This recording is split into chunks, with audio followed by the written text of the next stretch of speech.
மாணவ செல்வங்களுக்கு கலாபாரதியின் வாழ்த்துக்கள். இப்போ ஒரு ப்ராப்ளம் செய்ய போகிறோம். It's a small problem, very small problem. ஆனால் அங்கே ஒரு கான்செப்டை வந்து பிள்ளைங்களுக்கு நம்ம சொல்லித்தர போகிறோம். அந்த கான்செப்ட் என்னன்னு கேட்டிங்கன்னா, அதுதான் ப்ராப்ளமும். Radius of gyration. எல்லா பிள்ளைங்களும் இந்த வார்த்தைகளை பல தடவை படிச்சிருப்பீங்க, பல தடவை கேட்டிருப்பீங்க. Radius of gyration, radius of gyration, அது கேட்டிருப்பீங்க.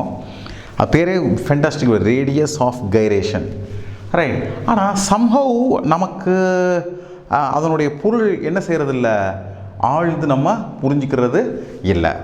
Okay, so radius of gyration அப்படின்னா நம்ம எப்படி எடுத்துக்கலாம் கேட்டிங்கன்னா, I will try to explain. For example, இந்த ஒரு பிளேட் எடுத்துக்கோங்க, சரிங்களா? ஸோ இந்த பிளேட்டில் for example this is the ஆக்சிஸ்னு வச்சுக்கோங்க. I can revolve, this can be revolve. சுற்றலாம் இல்லைங்களா, இது சுற்றுது. So about its axis, okay, this is revolving, சுற்றுது இல்லைங்களா? இப்போ நான் என்ன சொல்கிறேன், இப்போ சப்போஸ் இப்படி சுற்றும் பொழுது it has got its own inertia, that to moment of inertia. அதுக்கு என்ன இருக்கும், ஒரு மொமெண்ட் ஆஃப் இனர்ஷியா இருக்கும். இப்போ என்னென்னு கேட்டிங்கன்னா, இதில் பாருங்கள், கோடிக்கணக்கான பார்ட்டிகிள்ஸ் இருக்கு இல்லைங்களா? இப்படி கோடிக்கணக்கான பார்ட்டிகிள்ஸ் இருக்குது, ரைட்.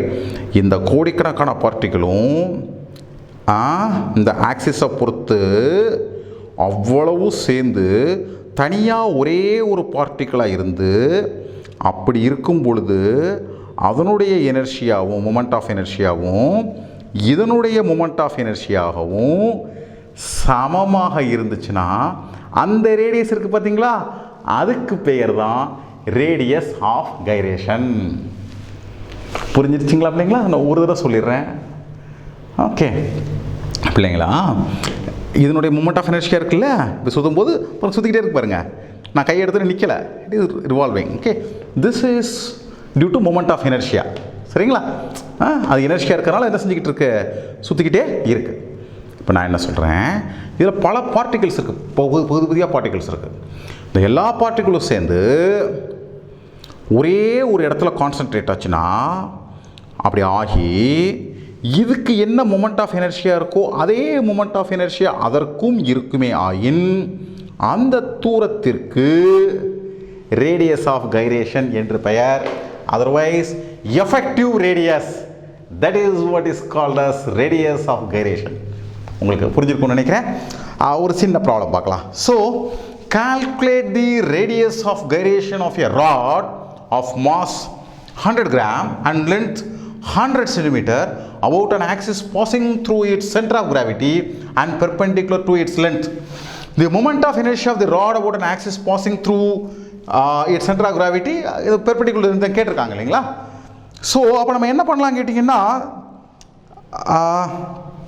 ப்ராப்ளம் உங்களுக்கு புரியுதுன்னு நினைக்கிறேன். ஒரு ராடு இருக்கு, ராட்னா தெரியும் இல்லையா, ராட் கடப்பாற மாதிரி. அதோட மாஸ் 100 கிராம், நீளம் 100 centimetre, 1 metre.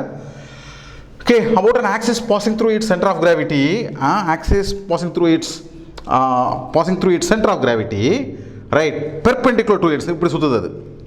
Okay, perpendicular to its length. அப்போ அதனுடைய தனியாக ஒரு பொருளாக இருந்தால் ரேடியஸ் ஆஃப் கைரேஷன் எவ்வளவும் கேட்டிருக்காங்க. It is given by a simple relation.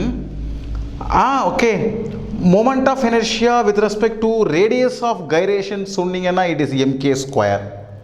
Okay, ஒரு ராடுக்கு ஆக்சிஸில் அது சுற்றும் பொழுது அதனுடைய moment of inertia can be calculated. உங்கள் புக்கில் அனெக்சரில் பின்னாடி கொடுத்துருக்காங்க, செக் பண்ணுங்கள். Is ml square divided by 12. k is the radius of gyration. So mm cancel ஆயிரும். k is equal to root of L square by 12, meaning L by root 12. Length is given as 100 centimeter, 1 meter. 1 divided by root 2, 0.028886 meter. இவ்வளோதான் பிள்ளைங்களா, ஒன்றுமே இல்லை இல்லைங்களா? ஆனால் என்ன தெரியணும்னா அது என்னன்னு புரியணும். அப்போ என்ன, இதுக்கு என்ன பிள்ளைங்களா அர்த்தம்? இதுக்கு என்ன அர்த்தம்னா, ஒரு ராட், அர்த்தம் சொல்லிடுறேன், அதோட கிளாஸை பிடிக்கலாம். ஒரு ராட் 100 கிராம் இருந்து 1 மீட்டர் இருந்து அது சுற்றுது இல்லைங்களா, அப்படி சுற்றிக்கிட்டு இருக்கு. அப்படி சுற்றும் பொழுது அதனுடைய மொமெண்ட் ஆஃப் எனர்ஜியா சப்போஸ் ஒரு சிங்கிள் பார்ட்டிகலாக இருந்துச்சுன்னா அதே எவ்வளவு 100 கிராம் சிங்கிள் பார்ட்டிகலாக இருந்துச்சுன்னா எவ்வளோ தூரம் தள்ளி இருக்கும்போது அதே எனர்ஜியாவை கிரியேட் பண்ணணும்னா 0.2886 மீட்டர் இருக்கும்போது அதே எனர்ஜியாவை கிரியேட் பண்ணும் என்று இதற்கு பொருள் பிள்ளைங்களா. சரிங்களா? So physics is fascinating. உங்கள் எல்லாருக்குமே தெரியும். ஏதேனும் சந்தேகங்கள் இருந்தால் உங்கள் கமெண்ட் பாக்ஸில் என்ன செய்யுங்க, கமெண்ட்டை டைப் பண்ணுங்கள். ஸோ தட் நாங்கள் அதுக்கு என்ன செய்ய முடியும், ஆன்சர் தர முடியும். சேனலுக்கு சப்ஸ்கிரைப் பண்ணுங்கள். உங்கள் அனைவருக்கும் கலாபாரதியின் அன்பு வாழ்த்துக்கள்.